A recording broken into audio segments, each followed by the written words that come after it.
Everyone, welcome to the channel.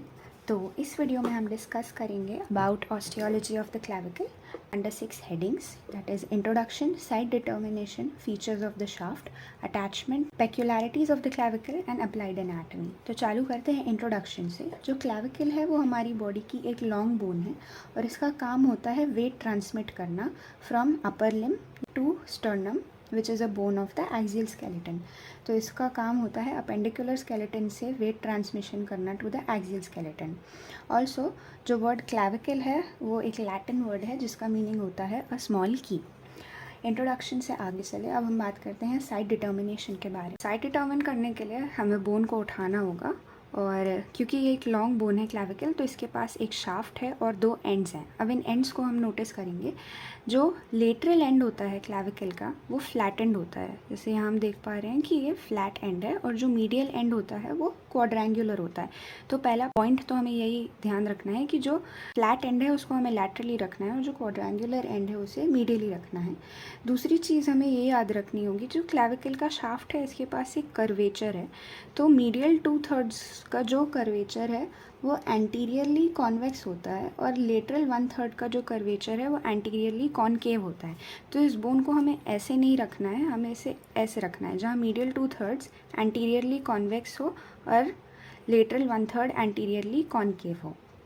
Apart from that, superior और inferior surface define करने के लिए एक हमें स्ट्रक्चर और पता होना चाहिए जिसको हम बोलते हैं लॉन्गिट्यूडनल ग्रूव। तो क्लेविकल का जो इन्फीरियर सरफेस है, यहाँ सेंटर ऑफ द शाफ्ट में आप अपनी फिंगर रन करेंगे तो आप एक ग्रूव अप्रिशिएट कर पाएंगे जिसको हम सबक्लेवियन ग्रूव या लॉन्गिट्यूडनल ग्रूव बोलते हैं। तो ये चीज़ इन्फीरियरली होनी चाहिए। तो 3 चीज़ें हो गई, quadrangular and medially, flat and laterally.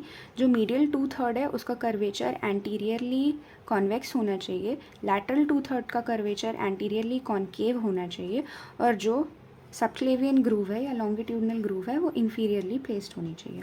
तो इस तरह से हम बता सकते हैं कि राइट साइड की क्लेविकल है। अच्छा, moving on to other features of the shaft. जो इस बोन का मीडियल एंड होता है वो स्टर्नम से आर्टिकुलेट करता है, इसलिए इसे हम स्टर्नल एंड कहते हैं।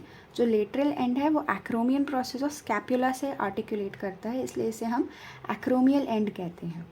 सुपीरियर सरफेस स्मूथ होती है, एज सच इसमें कोई लैंडमार्क्स नहीं है, पर जो inferior surface of the bone है वहाँ पे हमें देखने मिलता है subclavian groove centre of the shaft में। अगर हम लेटरल एंड की बात करें तो लेटरल एंड के इन्फीरियर पोर्शन में हमें एक रिज फील होती है जिसको हम बोलते हैं ट्रैपेजॉइड रिज, और ट्रैपेजॉइड रिज के पास जो एक ट्यूबरकल हमें फील होता है उसे हम बोलते हैं conoid tubercle. Also medially inferior surface पे एक रफनेस फील होती है हमें, ये रफनेस है ड्यू टू कोस्टोक्लेविकुलर लिगामेंट। तो ये हो गए फीचर्स ऑफ द शाफ्ट। इसके बाद हमें देखना है अटैचमेंट्स ऑफ क्लेविकल। तो क्लेविकल के सुपीरियर सरफेस पे मीडियल एंड पे हमें अटैचमेंट देखने मिलता है एक मसल का जिसको हम बोलते हैं स्टर्नोक्लीडोमास्टॉइड। तो यहाँ पे अटैच होता है clavicular head of the sternocleidomastoid muscle. इसके अलावा medial end of the shaft के मेजर सरफेस पे जो मसल अटैच होती है, जो यहाँ रेड कलर से दिख रही है, that is pectoralis major muscle.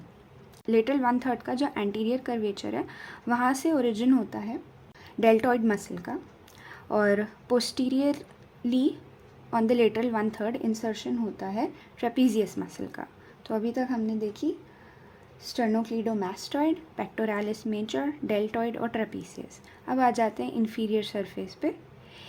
Inferior surface पे हमें देखने मिलेगा ओरिजिन एक और मसल का जिसको हम बोलते हैं स्टर्नोहायोइड। तो ये मीडियल एंड पे right above the roughness of costoclavicular ligament जिस मसल का ओरिजिन देखने मिल रहा है, इस मसल को हम बोलते हैं स्टर्नोहायोइड।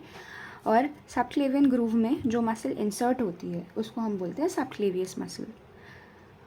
अपार्ट फ्रॉम दैट, इसमें हमें लिगामेंट्स के अटैचमेंट भी देखने हैं। तो क्लेविकल पे 2 लिगामेंट्स अटैच्ड होते हैं। एक होता है कोस्टोक्लेविकुलर लिगामेंट जिसकी वजह से रफनेस प्रेजेंट होती है। दूसरा लिगामेंट होता है कोरैकोक्लेविकुलर लिगामेंट। जो कोस्टोक्लेविकुलर लिगामेंट है वो क्लेविकल को रिब्स से जोड़ के रखता है, और जो कोरैकोक्लेविकुलर लिगामेंट है वो क्लेविकल को कोरकोइड प्रोसेस से जोड़ के रखता है। कोरैकोक्लेविकुलर लिगामेंट के अगेन 2 पार्ट्स होते हैं डिपेंडिंग ऑन द अटैचमेंट।